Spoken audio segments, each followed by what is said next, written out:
Yes, people, welcome back to the Highbury Squad for episode 2 of Get Off The Pottsy. Let's do this.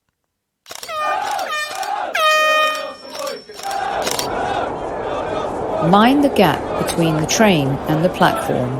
Please stand clear of the discussion doors. The next stop is Highbury Squad.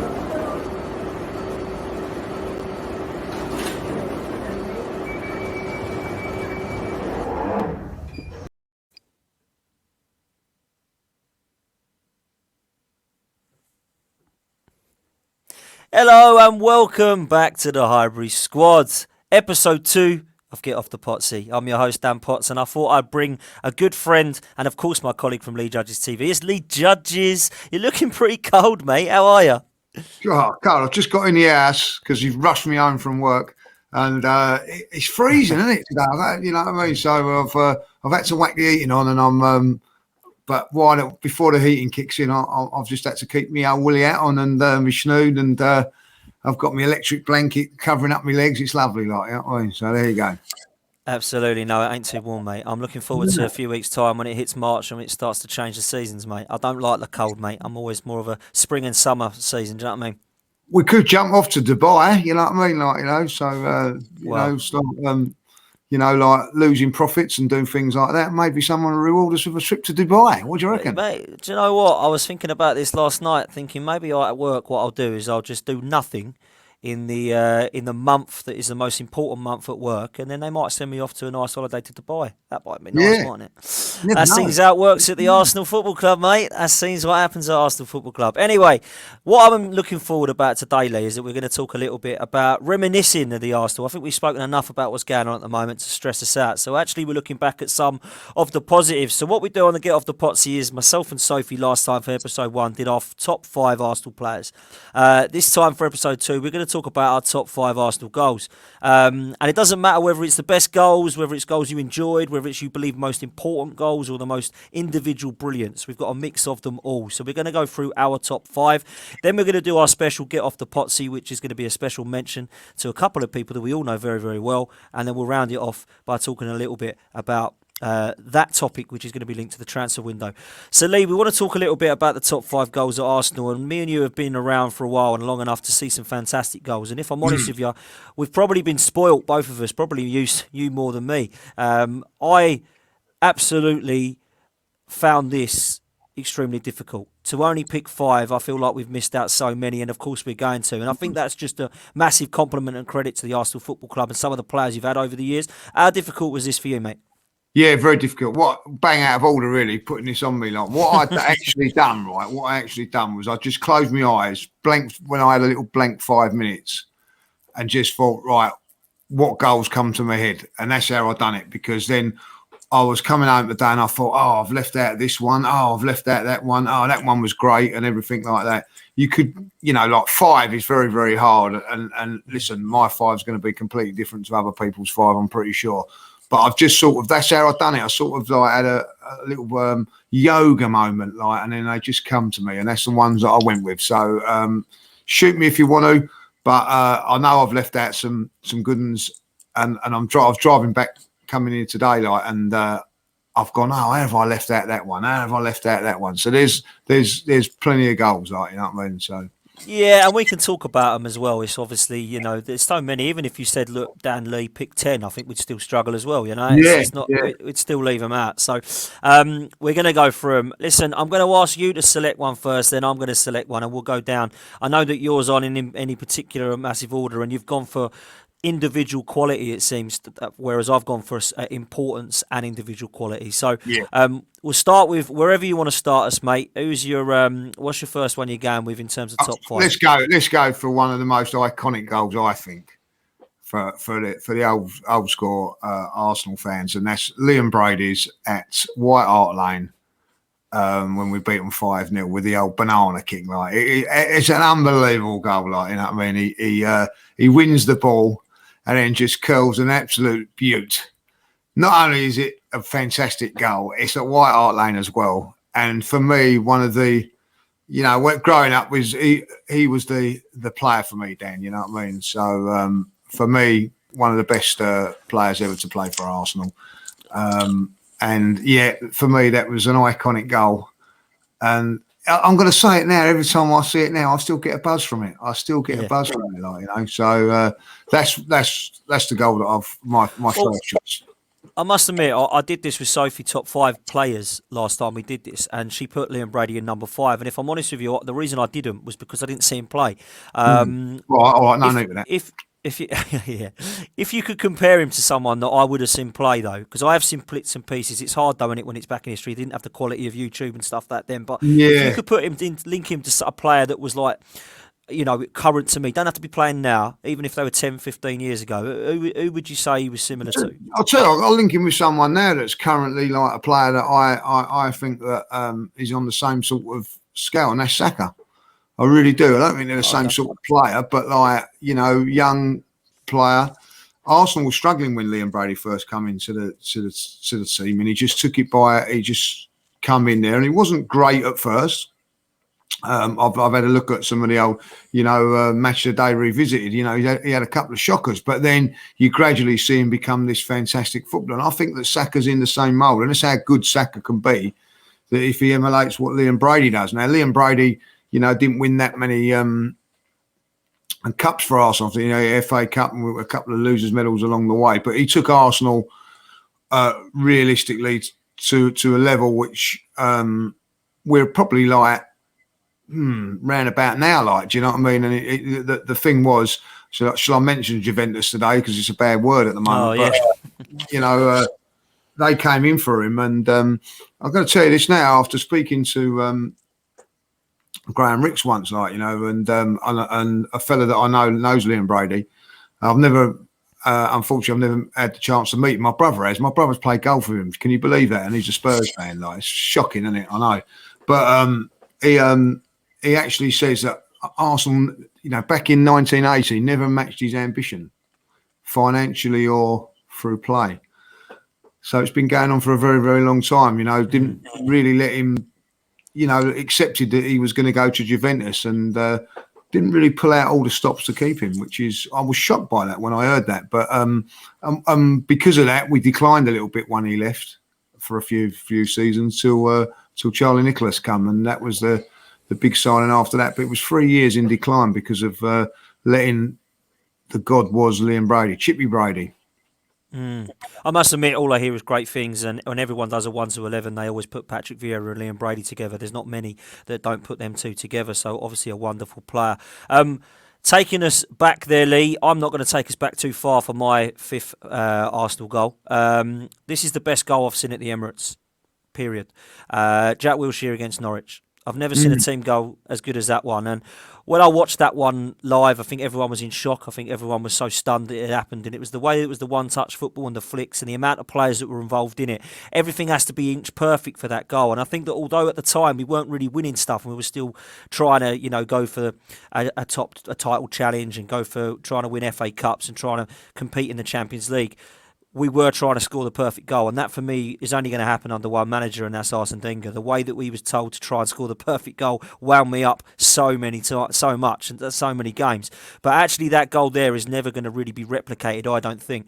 We did score one fairly similar against Sunderland, Rosicky one time. It was very similar era as well, actually. I remember that one, yeah. Remember that one. Really decent goal. He over at the end, didn't he? Dinks it over at the end.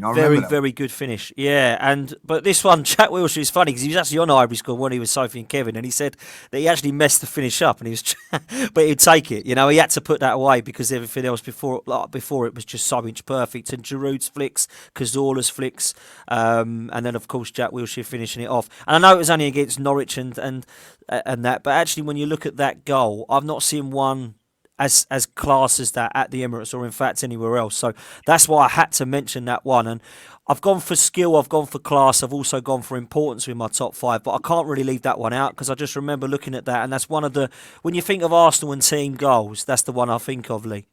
Yeah, I listen, the one against Southampton this season is close to that, by the way. Lacazette's one, you know what I mean? But the build-up play for that, it was one of those goals with as well. Do you remember when you want to get home and watch it on Match of the Day or something because you couldn't quite believe what you were seeing? And do you know when? And I always say this: one of my goals is going to come up in a minute at the Emirates. when it's on screen and people just stop watching the game for a couple of seconds because they just want to. And also, you hear like when it goes on. You hear that on the screen and all that, and that tells you it's something special. But when you watch something on the screen, I don't know about you. I don't know if it's my eyesight or that. You don't quite get it. Do you know what I mean? Like, so you have to watch it at home, like, and when you watched it at home, it was breathtaking. Like, I'll tell you what, Giroud was a great wall to like player to have. Like, you could bounce off. I'm pretty sure Jack Wilshere would have said that. But I know that, funny enough, you saying about him, and he actually did say that he didn't mean that finish. The actual finish is so like makes it as well. I know because it's just casual, wasn't it? It was like casual. Yeah. It was so like I don't think Jack should have said anything really. They should have kept that. Yeah, because absolutely. That makes it just that little bit better, like Yeah, there we go. I think Jack actually said, according to Sophie in the interview, that he actually didn't like Giroud at first. Yeah, he did say that. I thought he was so underrated, Giroud. I really did. I thought he was really underrated player. So I remember him saying that. Like, fascinating interview that was, by the way. Absolute class. Yeah, absolute class. Let's move on to the next goal, Lee. Where are you taking us next? I'm going to take you. It's a little bit of what I would say, like something to do with the Highbury squad as well, because a certain player scored a hat trick in this game, like,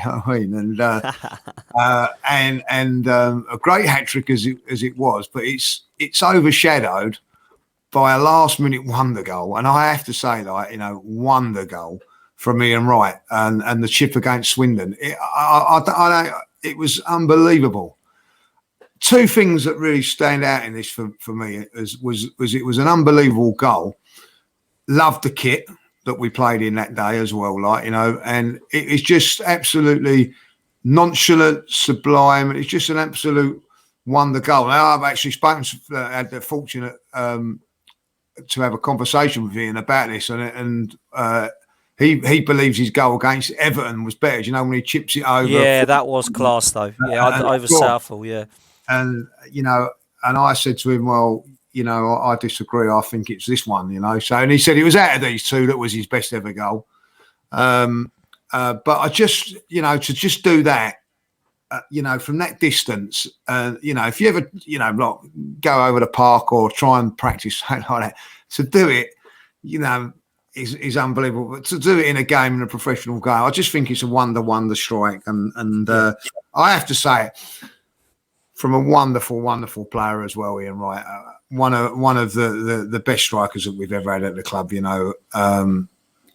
Had everything in far as I was concerned. Well, you ain't going to get any complaints from me. He's my favourite ever player. He's my hero. I'd love to meet him one day. And I do feel with Ian Wright sometimes that if he was playing for any other club, he'd be the first name that anyone thinks of. But of course, we're so spoilt with Dennis Bergkamp and Thierry Henry. Sometimes I don't think he gets the credit he deserves. And I think sometimes that's a little bit harsh. But that goal was fantastic. I'm going to agree with Ian. I thought the Everton goal was better. And the reason I say that is because it's harder to do. I think when you look at that strike, it's a wonder strike. Sometimes you do get a little bit of luck with wonder strikes. That Everton technique and skill is just outstanding. But what a player. I absolutely loved the guy. And I grew up watching him and just falling in love with him and the football club because of him, really. So, Ian Wright, I've got a lot to thank him for, but I've got a lot to hate him for because he's put me through a lot of pain due to getting me involved with Arsenal Football Club of late. So it's funny. I said exactly the same thing to Charlie Nicholas, but I'll tell you what with Ian Wright, what I loved about him, not only was he a goal scorer, I loved all the little nastiness that he used to produce, like the work rate, it was a live wire, I mean, if we had him now in this team that we've got now, he'd be absolutely smashing it, because he just could do everything. He got better as he got older as well, because he was a little bit raw with his touch and all that when he first come into the side. But my God, like some of his goals, I remember the one against Leeds when he chipped Lukic. There's and that hit him in the face. Do you remember hit him in the face? Bergkamp.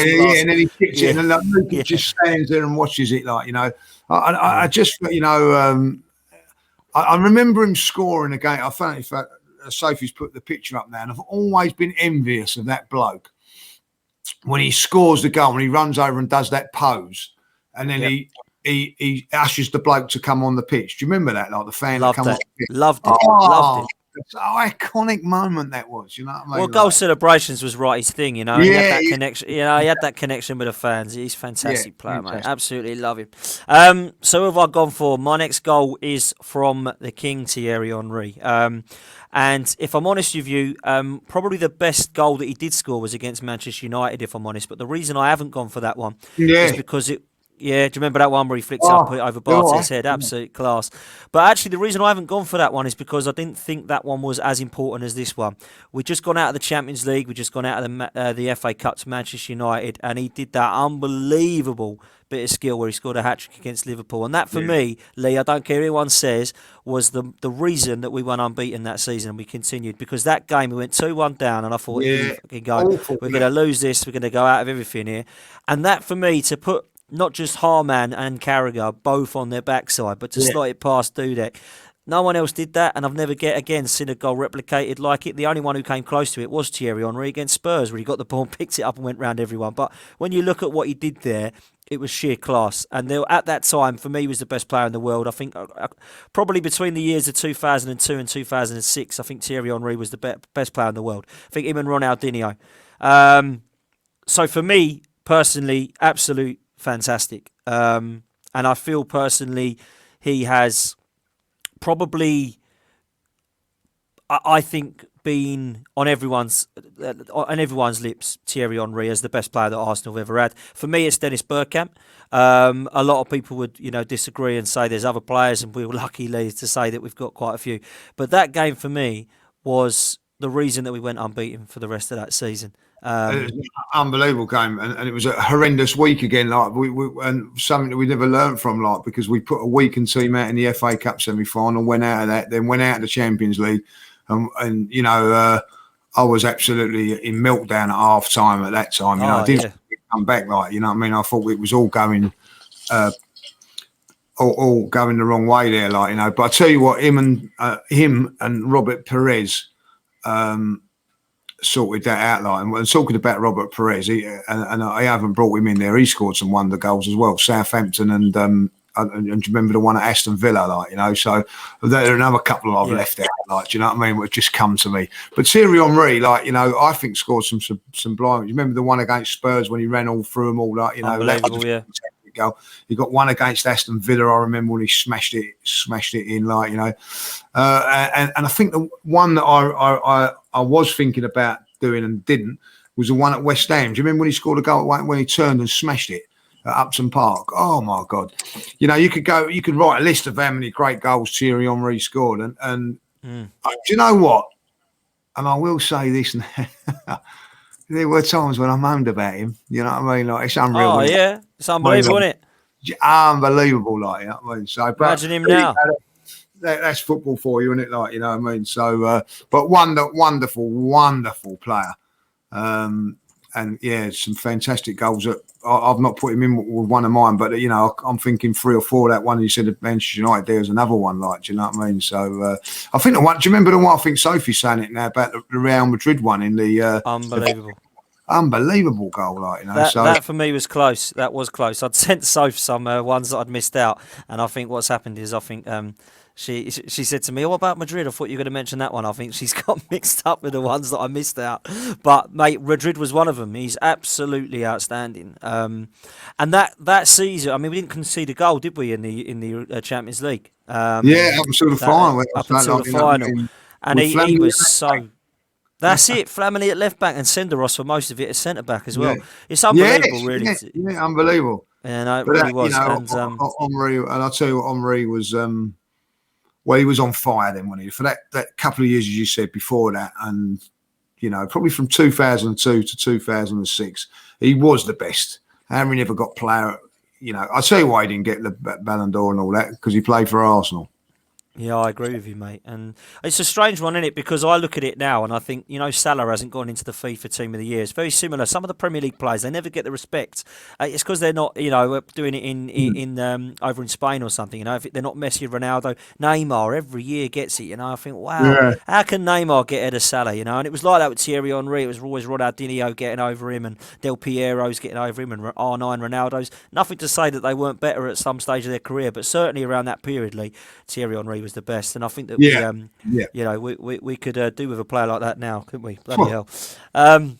Right, Liam, over to you, mate. Your turn again. Where are you taking us next? I'm going to Turkey. Going to go over a little fly over to Turkey. Aaron Ramsey versus Galatasaray. Oh, what a goal! I when I see that for the first time, now I had to. I wasn't there. I had to rewind that 6 times, I think, just to when I was watching it on telly. Sod the rest of the game. I know the game wasn't. I think we was already qualified. I think, if I remember rightly, I can't remember now. But when he hit that, the reaction of the players was unreal, and he actually hit it with his weaker foot, and it went like an absolute arrow. You know what I mean? Now, listen, Galatasaray is one of the most notorious places to go to. Even they clapped that goal.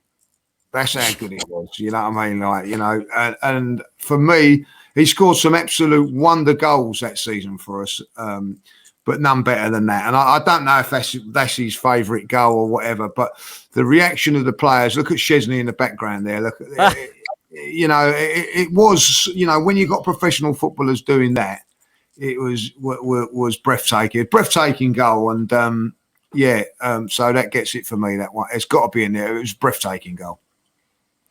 I'll tell you what, I mean, look at Callum Chambers there. You look at Callum Chambers, you think, how's he still there? That was ages ago, and he's still at the club. Anyway, that's another story. I must admit, that was fantastic. I watched that game. I watched the game on my own, funnily enough. I was at mine, and I literally just got back for it. And I remember putting the TV on, and I'd missed some of the game. And I remember it had come to him and hit it. And I didn't know who it was, because it was one of those that just happened so quickly. I thought, who the hell's hit that? Because it was outside the box. I thought, it's one of our centre halves or something, Absolutely unbelievable goal. And like you say, because that was with his left foot, I think you sometimes appreciate that. And one of the signs in football I can always relate to is I wasn't one of the best players in the world, but I'd scored a couple of screamers when I was younger. And when they say to you, it was in the moment you hit it, you knew it was in the moment you hit it. I've had that feeling a couple of times when I've been out the box, and as soon as I've hit it, I've just hit it so sweet that you know it's going in. And I imagine that's how it felt, because there's no saving something like that. There's no saving it. Nah, sometimes you hit the ball, don't you, and it don't feel like you've touched it, and it's just flies, and honestly, that's one of those. Listen, if I ever scored a goal like that with my left foot, I'll be more, I think if I'd done that, I'd give up on that. Retire, retire there and then, mate. Yeah, that's absolutely unbelievable strike, unbelievable. No, it was great shout, Lee, as well. So I've gone for number 3, probably the best goal that Arsenal have ever scored. But I haven't put it at number 1 due to it not being as important as the other 2 that I've gone for. Bergkamp versus Newcastle. I mean, I have never in all my life, you've got the number 1 there as on the clip, because it's the best goal that Arsenal have ever scored. In my opinion, it's never, ever, ever going to be replicated. There's nobody in world football since 2002 that has even come close to replicating that. That is 100% not a fluke. It was genius at work. It was an unbelievable piece of football, and it is the only goal that has silenced me. And I wasn't watching it live, unfortunately. Did you go to that game at all, Lee? No, I didn't. I was still playing. Believe it or not, I was still playing at that time. We just finished. I think, if I remember rightly, it was a late kickoff game. Might have been 5. I don't know. I don't know where I remember. I can't remember, but I'd finished playing. I was at the football club, and we was watching that game in the bar. So I think it might have been a late kickoff game. I don't know. I can't remember now. But I was watching it in the bar, and when it went in, and I'll tell you what, it was an important game, because I think we played him in the FA Cup a little bit before, and in the league, or it's quite close to each other. But that was a league game, and we was needing to go there and win. So it was an important goal as well, because it kept the momentum. Newcastle were a decent side then, so it's a difficult play. And I remember being in the bar, because you got like Man United fans wanting to lose, Tottenham fans obviously but when he scored that, everybody just was in shock of it. Like, do you know what I mean? And you didn't really know how good that was until you got home and see it later on again, another one of those ones when you watch it. And when I see it, it was not only the goal, the actual movement of it, and the finish. The finish is fantastic as well. The ball from Robert Pires, is had to be punched in as well. Do you know what I mean? It couldn't, if he didn't punch it in, it would have been intercepted. So to punch it, to get the control, to do what he'd done. Well, it's because it come behind him, wasn't it, in the way? Pires' bad pass kind of helped it out, and he come behind him. Just he had to punch it in, like, to get it through there, and then the improvisation from Bergkamp. And then not only that, he's got obviously the skill, but I'll tell you what, it showed Dennis Bergkamp's got that bit of power as well, like, because he had to shove him off and then place it, you know what I mean? Because you imagine if he would have missed that, he had a lot to do still. Imagine missing that after that. The goal would never be remembered, you know? Way in there, didn't he? He had to bully his way in there, hold him off and then put in the finish. Unbelievable. What a player, man. For me, the best player that's ever kicked a ball in an Arsenal shirt. Just ridiculously good. I mean, I've never seen anyone like him. The first touch in football for me is the best I've ever seen. There's nobody that comes close to it. His first touch is phenomenal. The amount of assists I've seen Dennis Bergkamp create, you think nobody could have passed it like that. And he's a striker's dream. I know he is a striker, but he is a striker's dream because the Ian Wrights of this world, Nicholas Anelka's, Robin Van Persie's, Thierry Henry's, they'll all tell you who's the best player you love playing with. They'll all say Dennis Bergkamp because not only was he outstanding, but he was a dream partner. He got some fantastic goals. I remember those ones against Leicester. Do you know what I mean? Were great. Tottenham as well. The Tottenham goal when he cuts inside and smashes it in. The great goal he got against Southampton to kick it all off. You know what I mean? His first one there. And the Sunderland one where he did that. Sunderland one when he done that. In the replay up there, and of course that one, the wonderful goal for Holland against Argentina. Do you remember that? Wow. Around before, and he went and done that. And what was that, like the 89th minute or something? Wasn't it? It was like. Well, it was the 90th minute. You know what I mean? Unbelievable. And but he was. Holland unfortunately went out to Brazil in the semi-final on penalties. It could have gone either way, and Bergkamp could have actually been a World Cup winner as well. And I'm going to say this now: if the man would have got over his flying phobias, we would have won the European Cup in those couple of years. I agree. We just missed him, missed a few little bits of him at the time. It just didn't help us. But wonderful, wonderful player, and that goal summed him up like. And I love it when people go, "Oh, we didn't mean it," like, you know what I mean? Well, that's brilliant. That just shows you that mere mortals like us, we could only dream of a goal like that. You know what I mean? So unbelievable. Unbelievable. No, it really was, mate. And I think when you talk about Europe, if it would have been a player in another position, then I think we would have probably got away with it. But he was that important. It's just such a shame that it was him. He was one of your best players. Do you know what I mean? So you're absolutely bang on. Lee, we've got 2 more goals to pick each. I'm going to be taking us back personally for both goals before my time, believe it or not. But who have you gone with, mate? It's your turn. Who are you going with? Well, I have gone for my last one. Let me have a little think about it now. Let's have a. Who should I go for? Like, you know what I mean? You've got a couple of options, I think. So. Yeah, let's have a. Hold on. Let me have a look. You said it, so have a look, mate. Yeah, I'm going to have a look on it because I don't want to. I'm going to keep my last one. I'm going to keep your last one. It's a good one. Well, no, because I'll tell you what, my Bergkamp is my one as well, wasn't it? There you go. So this is going to be my number one goal now. This is going you are right. You went for Bergkamp as well. Apologies. Yeah. Go on, mate. So I trying to mess me up there. So that was it. Sorry, mate. I forgot you went for the same as mine. My number one, and I think it.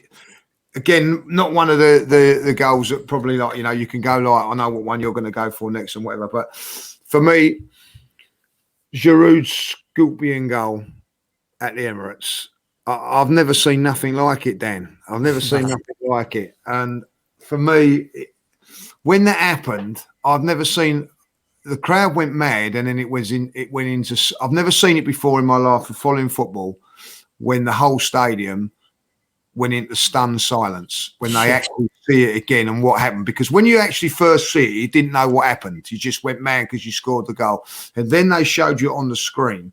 And if I remember right, they had to show it again and again because people just couldn't believe what they were seeing.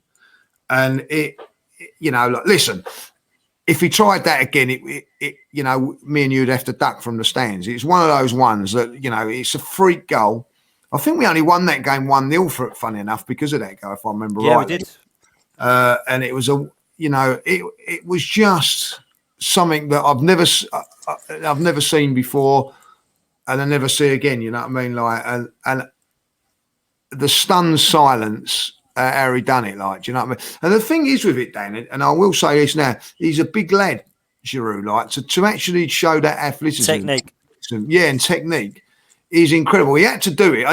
Listen, it's not like he was meant to do it because it was the only thing he could do, but to accomplish it and it flew. I remember it absolutely flew like a bullet in off the bar was unbelievable, like, you know what I mean? Like, I think Sophie's saying in the chat that Mkhitaryan done it. It was nowhere near as good as that one, and plus he was offside. Like, do you know what I mean? So, that was like unbelievable. Like, you know what I mean? So won the Puskas Award as well. Remember, which apparently, because Tottenham won it twice, is now a trophy for them.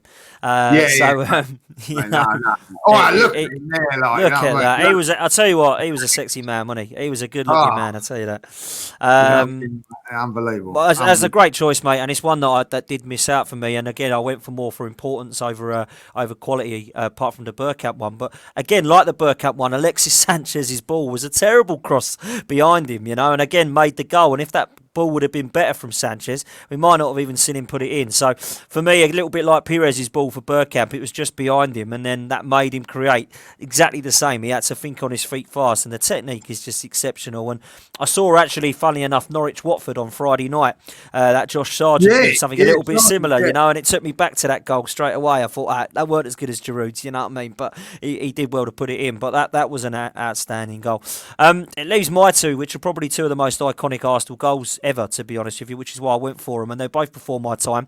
I say before my time, 1979 is before my time, Lee. Alan Sunderland, mate, the goal against Manchester United. I couldn't really not put it in, mate. I know I wasn't there to see it, but I've watched the game many times, and I just think that for an FA Cup final, for the way it ended, what a game, by the way, and a great team. And I just think he deserves credit for that. And that goal will always be remembered. So I've gone for that one, mate. But to be honest with you, Lee, it's one that you're going to remember more than me. So it's over to you, mate, with this one. Yeah, I'll tell you what, my dad never see that goal because he was on his knees crying because the Man United had just equalised. And no way. Then and then when went out the other end, and he just remembers the actual Wembley crowd going absolutely mad and all that, like, so a good memories going back then, because my dad actually knew David Price, who played for Arsenal. Oh wow! So that's how we managed to get tickets for those couple of games. And I remember in the next game, my dad going to the team hotel and going into that team hotel and coming out with the tickets. So that was unbelievable, like, you know what I mean, to go to the team hotel. Cool.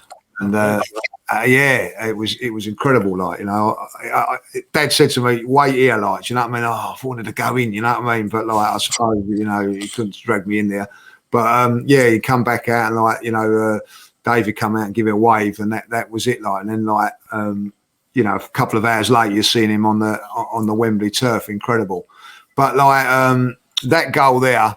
Well, listen, do you know what? It was a game where I don't think we dominated, but we was always in control, 2-0 up, and, typical Arsenal.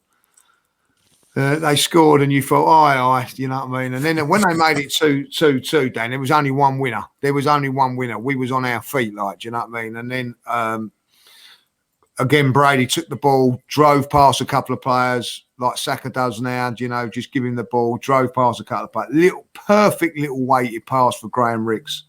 And it was the best.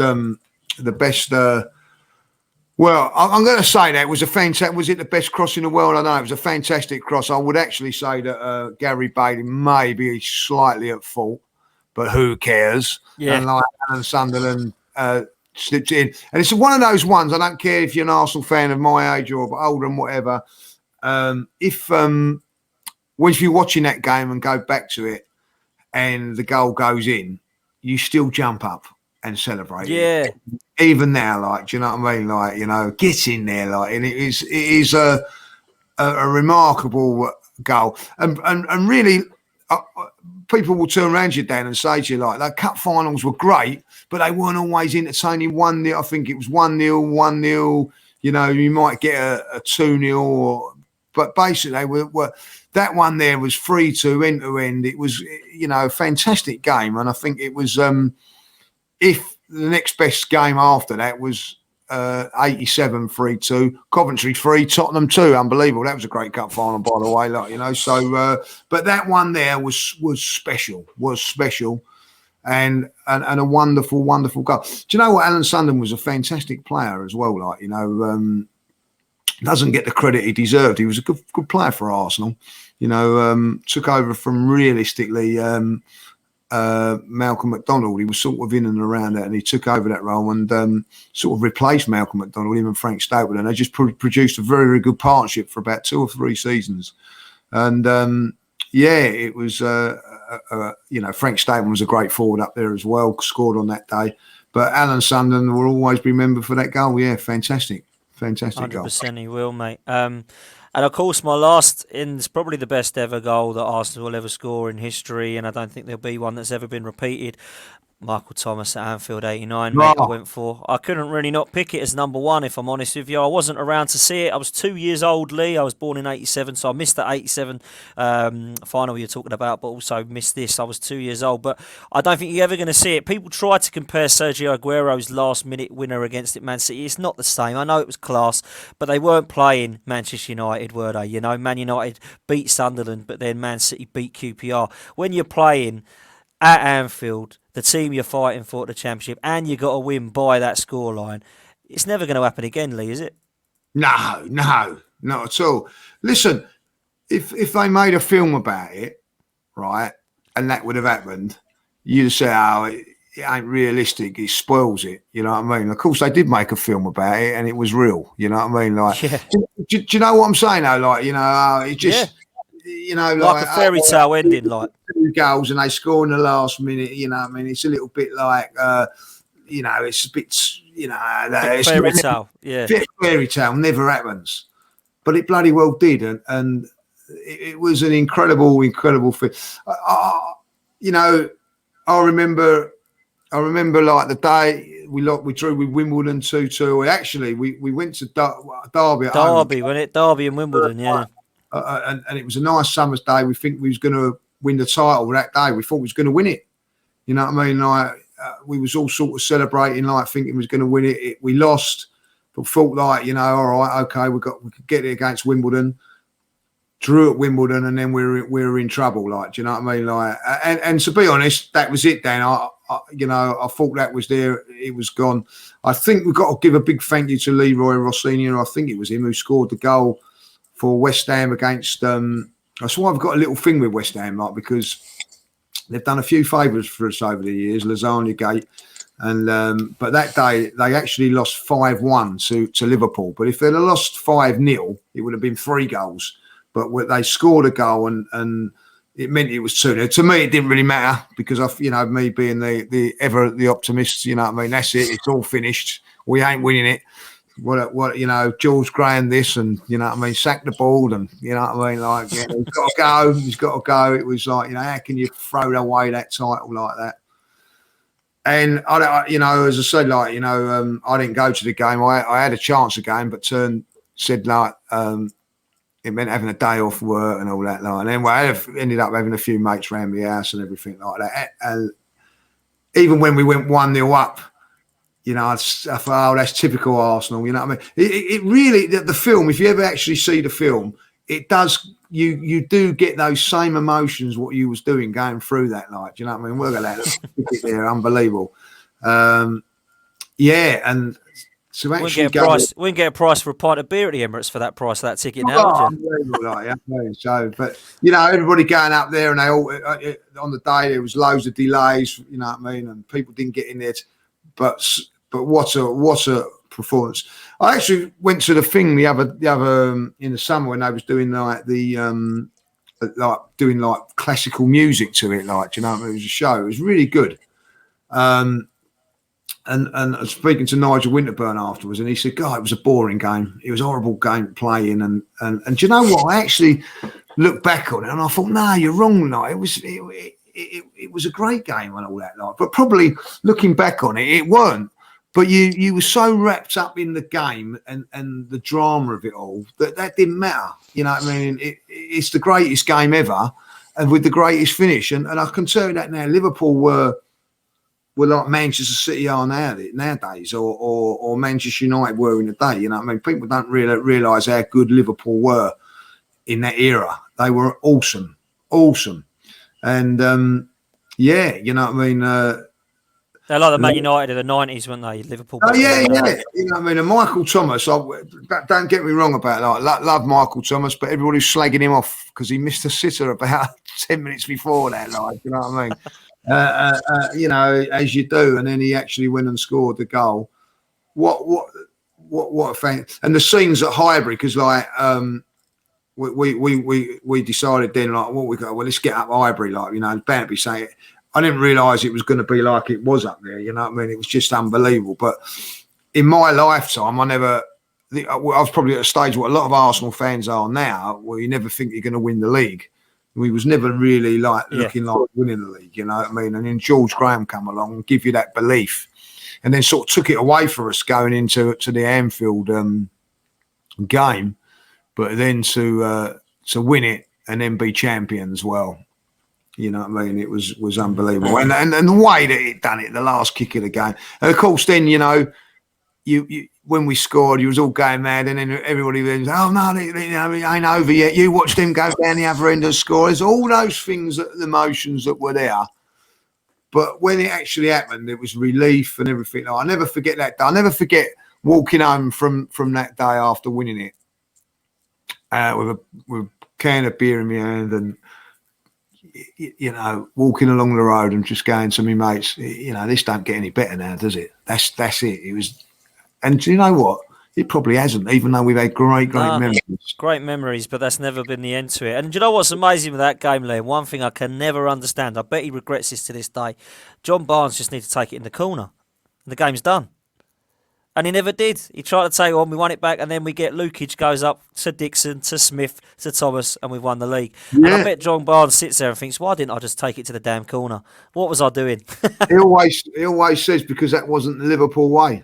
And that's what he said, you know what I mean? He doesn't regret it because that was the way he was taught, the Liverpool way, you know. And listen, at the end of the day, John Aldridge said that he could have actually handballed it, and he didn't. You know what I mean? And stop Lucas. There's all sorts of scenarios into that. If you look at it, like, you know, but that's football, though, isn't it? It's football. You know what I mean? Like, he didn't think that he was going to. Kevin Richardson, who had cramp.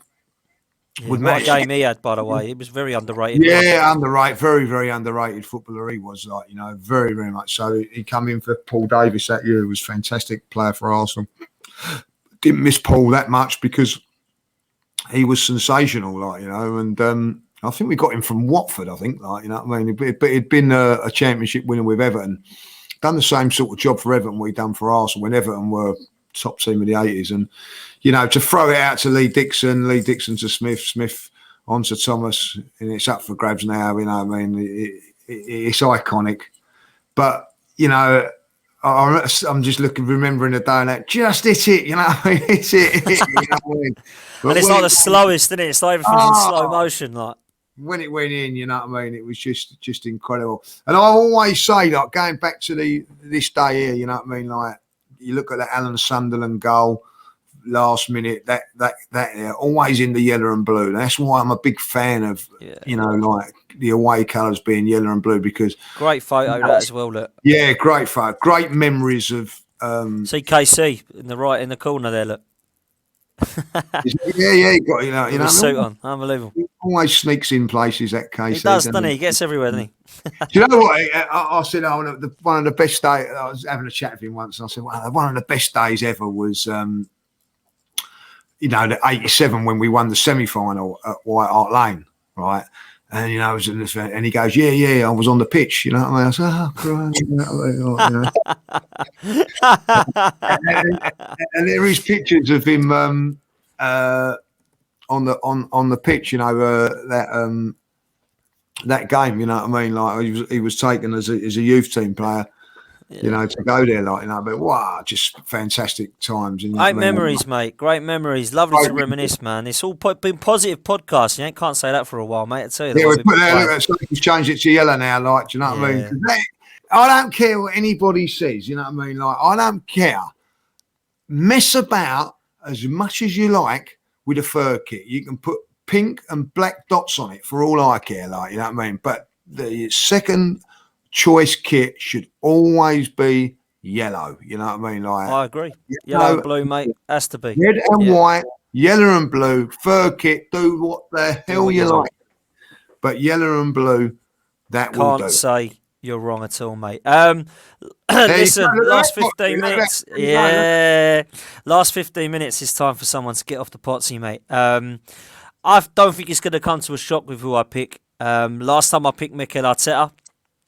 Because I wanted him to play. Yeah. Well, actually, it wasn't to do with his management in terms of a whole. It was actually in one specific, which was play Gabriel Martinelli. And he's listened to me, Lee, since it obviously works this show. He's been playing him, and he's been playing very well, in my opinion. But this time, it's all to do with the transfer window, mate. I need Mikel Arteta and Edu to get off the Pottsy and sign some damn players, because what we're seeing is an absolute shambles this month, not just on the pitch, but also off the pitch. And I've been one of the only people that are Arteta out, but I'll give both of them credit off the pitch, because I think their transfers in the summer have proven to be pretty good. I'm a big fan of Ramsdale and Tomiyasu. I think Tavares and Lokonga are definite upgrades on Kolasinac and El Neni. And I think when you look at what Ben White has done, although he has one good game and one bad game, I'd much rather see him than Rob Holding. Martin Odegaard has definitely done the business of the last few games, and I think he's getting better and better. But I need these two to get off their backsides and sort this transfer window out. It's been an absolute shambles. There's nobody, whether you're Arteta in, Arteta out, or Kroenke in or Kroenke out, or like what Edu's done or don't like what Edu's done, that can sit there and defend what's happened this month. And I'm not talking about what's happened on the pitch, but I'm talking about what's happened in the transfer window. Because I believe, and I stand by this, if we would have sorted our business out early, we would have had a slight chance of beating Nottingham Forest and Liverpool, and now being in the FA Cup and Carabao Cup final, whether Tottenham was played or not. Those two competitions were thrown away by two men for sheer incompetence in this window. Lee Judges. I can't argue that. I can't argue with anything you say at this moment in time. The trouble is, people have got to, look at it from the bigger picture. We're not challenging for titles, let alone top four. So we need to improve the squad and team on a regular basis, because at this moment in time, we're competing for a top four. We're a million miles off of the title. So we've got to improve the team and improve the squad on every opportunity you get. Now, you cannot do that by just doing and be successful with just one window a year when there's two. You've got to improve it when you can, and there's no two ways about our squad's fin this season. It needed strengthening, and we haven't. You can look at it in two ways, Dan. I think that you can say it's fantastic. Yeah, we put one over Spurs by not putting our team, but realistically, Arsenal Football Club shouldn't be cancelling games because they've got not enough players. And the reason that is because we haven't signed the players, and we've let players go out on loan and whatever. What the hell we're letting players go out on loan for and then not replacing them? To me, I just don't understand. We've gone to games this season, and I'm going to be honest, two really, really important. Let's be honest, three really important games. The game against Burnley, Liverpool, and Nottingham Forest, with one recognised central midfield player that does that job. Odegaard's had to step in there and do it on a couple of occasions. Who I feel sorry for, by the way, because a lot of people have said this, but I'm going to say, I actually heard Clive say it today, funny enough, on Arsenal Vision. Sambi Lokonga has had to play next to Charlie Patino and Martin Ødegaard, and he is the only recognised centre midfielder. And for me, I think deserves a lot more credit than he's getting. I don't like the player in terms of I think he's outstanding, but I think that he's come in there and he's had absolutely no chance there. He's been left alone, and that is not what you do when you've got a 21-year-old midfielder who needs some help next to him, and he's just been abandoned there and asked to play on his own. He's asked to anchor that midfield. It's not fair enough. It's not good enough, Lee. Totally agree. And it's not fair also on Charlie Patino, that's making his debut, to be making it alongside a novice as well in that way. If you look at Fabregas, who was a fantastic player for Arsenal, Vieira, Gilberto, players like that around him, like, Edu, by the way, was around at that time as well. So that if one of them was out, one would come in and, then he'd come in and learn a little bit from him. And, the same for Lokonga. Lokonga's in his first season at Arsenal. He needs to be guided. He needs someone there telling him what to do. And, but he's having to not only look after himself, look after an 18-year-old kid. And he's played 3 or 4 games now for Arsenal with different players playing alongside him and all that. And do you know what? I don't think he done too bad in all of those games. I think he's got a bit of harsh criticism. Fantastic ball, by the way, for Lacazette. Who missed the chance, So, I don't think he's one of these players at this moment in time that's going to take the ball and burst through players and all that. But that's not his job at this moment in time, So I look at that, and I feel to myself, and I look at Arteta and I look at Edu and all that, and you think to yourself, right, okay. Charlie Patino. Why did you play Charlie Patino against Nottingham Forest away from home, and you didn't play him against Sunderland at home in the League Cup at home in front of your own fans? Well, the reason is because you weren't desperate. You come on with 20 minutes to go or 10 minutes to go from there, and that's how you bring on a young kid and scored a goal. But then because we're desperate, we're chucking him into his full debut against a championship winning side. Well, it's always going to be tough for him. And then, all right, okay, chuck him alongside someone with a bit of experience along the way. And what's he do? He puts him alongside Lokonga, And the thing is as well, I mean, I must say this. We can move on to the striker in a minute, but let's just stick to the centre midfield. We have got more players out on loan at the moment in the centre midfield position that ain't been replaced, that would all have done a job over these last few games. Torreira, Guendouzi, Maitland-Niles, all 3 of those players could have come in and played together against Nottingham Forest or Liverpool. It's fine getting rid of players. I've got nothing wrong with that. Everybody that's come out of this window, needs to be replaced because they're dead wood. But replace them. Maitland-Niles didn't have to go to Roma at the time that he did. He could have hanged on to now and said, go on then, you go to Roma now. Thanks for giving us, your couple of games that's needed. And then you go, why have we done this, Lee? It's incompetence. I don't know, and this is something that they're going to have to explain, I think, once the window's shut. You know what I mean? Listen, if they come and do some madness in the next week or so, you could forgive them, I suppose. But is it too late now, Lee? Don't matter now, does it? The damage is done, isn't it? We're out of everything. Done now. Like, I don't really, it is now really. Let's see if they've got the ambition to get top 4. As the people that we're going to be linked with and all that, I don't think we're going to really set us the way it is. I think Spurs are set to sign a couple of players over the next few days. So I'm led to believe that's going to push them further away from us, as far as I'm concerned, because we've not got the experience or whatever to get ourselves over the line on transfers. I honestly thought like Vlahovic was going to come to Arsenal. I did think that because why would you be spending all that time on him? But then again, they've not learned their lesson from the Awar one, have they? Really, because they've done that for 6 weeks of the transfer window last season, and then actually went till January knowing they'd made a mistake, and then we got Ødegaard in. To be honest, that didn't work out too bad, but it still cost us 6 months of. It cost us last season because we didn't have no. Creative player we was crying out for it. You could see it, and once we got the creative players in, we looked, better. So they've made mistakes, and then they're still making mistakes this time around. To go into a January transfer window and then looking at it in the summer, Dan, with Eddie going and Lacazette going, where are our forwards? Who have we actually got as a forward at this moment in time? We haven't got no forwards for next season, if you look at it, because Aubameyang's not about.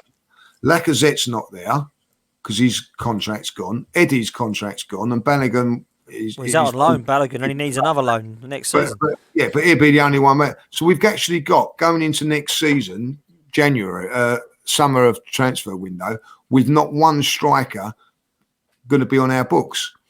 It's a mess. It's a mess, mate. And, you know, that is a mess. It's incompetence, mate. So they've got to get in players now, not just for this season, but for next season as well. So, it's a shambles, really, when you look at it like that. You know, you're going to rely on Martinelli as a young kid of 20 years of age to try and get you through and everything like that. I love Martinelli, and I think that he's going to be a wonderful, wonderful player. But you're asking a 21-year-old kid to lead the line of Arsenal, and you're asking a 21-year-old player like in Saka to do it from the left-hand side, Smith Rowe. Now, listen, Vlahovic is only 21, 22 himself, and it's a massive, massive gamble. I'm going to be honest. It doesn't mean to say that him coming was going to hit the ground running. And I'm not making excuses on this. Lukaku was banging in goals left, right and centre in Italy last season. And look at him at Chelsea. It's not quite worked out.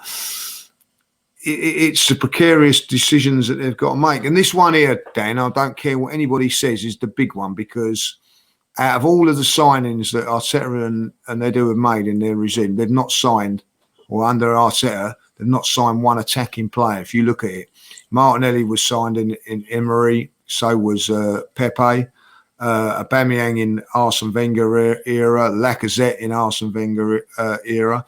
Eddie was at the club when Mikel come to the club. There's no attacking player ever been signed by Arsenal and Arteta, so it's got to be. It's got to be done this January. Do you think, Lee? Look, in midfield it looks like Arta on loan. Up top at the moment, there's a lot of rumours about Calvert-Lewin, Alexander Isak, Luka Jovic on loan. Unfortunately now, because we've been chasing Vlahovic and it looks like he's going to choose Juventus over us, I think any other striker signing is now going to be pretty underwhelming, because that would have been a Dennis Bergkamp-esque signing. Now, I've got nothing against the ambition of Arsenal going for Vlahovic. I think it's definitely the right thing to do. And next summer, I'd have nothing against the ambition of trying to release the clause of Haaland.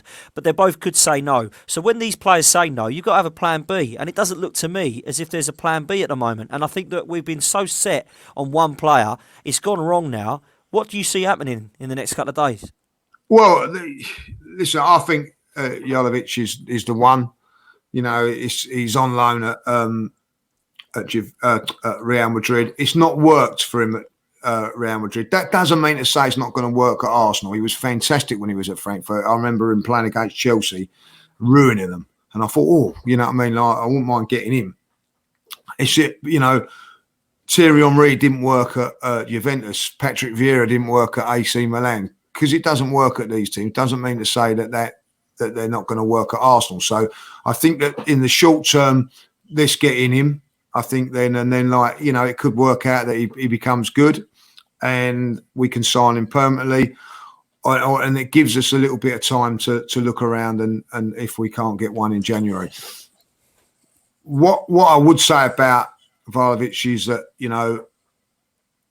I don't really understand it, is that if you've bid for him and you've been chasing him for the last couple of weeks or whatever, surely there must have been some sort of talk that he did want to come or whatever, and if there was and he's changed his mind, well, that's his prerogative, but he could have been a little bit more honest and upfront, and the agents and whatever, and if his dream was to go to Juventus, I don't blame him for that. That's what he wants to do. That's not an insult or an embarrassment as far as Arsenal concerned. Players want to go to certain clubs and whatever. I don't see people going, it's embarrassing that Atletico Madrid let Partey go because wanted to play for Arsenal. Partey wanted to play for Arsenal, so there's nothing they could really do. So it's now really what. This week now, I think, Dan, is a real indication of what ambition the club's at, but also the incompetence or competence what we can do as a club, going forward. Edu could pull off some good stuff here now, and we're going to turn around and go, well, he's done what he's done in the summer. He's pulled it off in this January one, and we're going to have to wait and see. I'm going to be really. I'm not optimistic now, because I think that they have put all their eggs in one basket, and I'm worried now that they'll end up with nothing. And listen, if they end up with nothing, then we're going to fall short coming into the top four. And then where does that leave you in the summer? Because then you might get the forward in, but you're going to need a midfield player. Listen, we need to upgrade. I think we need to upgrade in lots of areas. We've got Saliba coming back, so he's going to upgrade our central defensive unit. We need to upgrade on our midfield, and we need 2 or 3. We need 2 strikers, by the way. It ain't just one. Yep. We need 2. We're going to have Balogun to come back and maybe go back on loan again, but ultimately him backing up the likes of the main one and another one. So I think we need someone that can play wide and up front. Martinelli can do a little bit of that. Someone of that sort of ilk that can play as a wide player and as a forward. Or the other thing is to say, do you know what? Give Pepe a go up there. He's doing really well in the Africa. I wonder if we'll see that, Lee, because he's been doing well in Africa. I just think that Mikel Arteta doesn't rate him. And that to me, is a worry that, you've got a £70 million player that's basically not been really managed properly since the day he walked into the football club, not been given the chances. Certainly hasn't been given over the last. This is when people, when I question Mikel Arteta, that, when people say about it, why have you give Eddie more chances than him? It's unbelievable, isn't it? It's unbelievable. That is a great point. Why has he? Why has Eddie Nketiah got more chances than Gabriel Martinelli and Pepe? When Gabriel Martinelli was fit, he was saying he weren't ready. Eddie was playing ahead of him. And now Pepe has been, obviously he's over in Africa at the moment, but he's been on the bench the last few games when he was fit. So it is a very, very strange one. If we would have signed Bruno Guimaraes this month, and if we would have signed Vlahovic, I think we would have had an unbelievable chance at top 4, because when the players come back from Africa, your squad's looking pretty strong again. We've got a goal scorer there in Vlahovic. You've got a brilliant midfielder in Bruno Guimaraes, who definitely will partner Thomas Partey better than Granit Xhaka.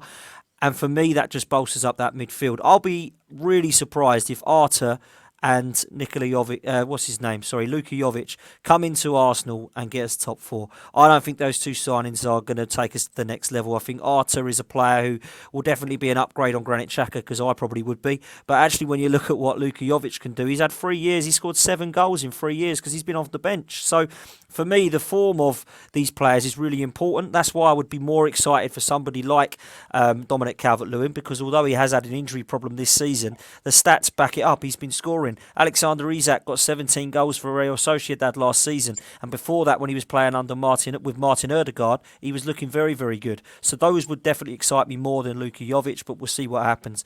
Lee, we're going to wrap it up there, mate. I've really enjoyed that, mate. I've really enjoyed that. It was really good. I really enjoyed that. Hour of fun talking about reminiscing and trying to get back into the thing. Listen, I think with Arsenal, there are some good things going on at the moment. We just got to keep faith, and hopefully they're made. Listen, I'm going to say with the Jovic one as well. If he does come, he's going to be hungry to play, Dan. You know what I mean? And prove a point. And he's only 24 as well. Yeah. So, listen, he was the next best thing coming out of Serbia before all the talk about Vlahovic. That was a talk about him 2 or 3 years ago. So my advice is to Vlahovic, choose your club carefully, because Jolovic didn't, and look what's happened. You know what I mean? So listen, we've still got some good players. I think now the good thing from us now is we can have a rest. We ain't going to lose this weekend, are we? It's fantastic, ladies. We're not going to lose this weekend. Yeah, we might not see many points drop this weekend. That's for sure. No, nice break from it, and we go again when we come back. Great stuff. Lee, we got to go and get our flight to Dubai, so we're going to say goodbye to everyone now. It's been a pleasure. Thank you to everyone for watching. Much appreciate it. This has been Get Off The Pottsy episode 2. I'll be bringing you another one next month where I'll be picking top 5 of I'm not going to tell you, something else.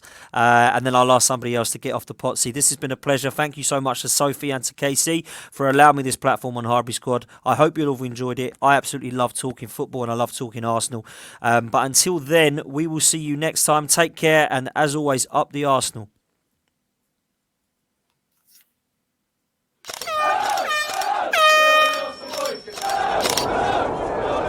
Mind the gap between the train and the platform. Please stand clear of the discussion doors. The next stop is Highbury Squad.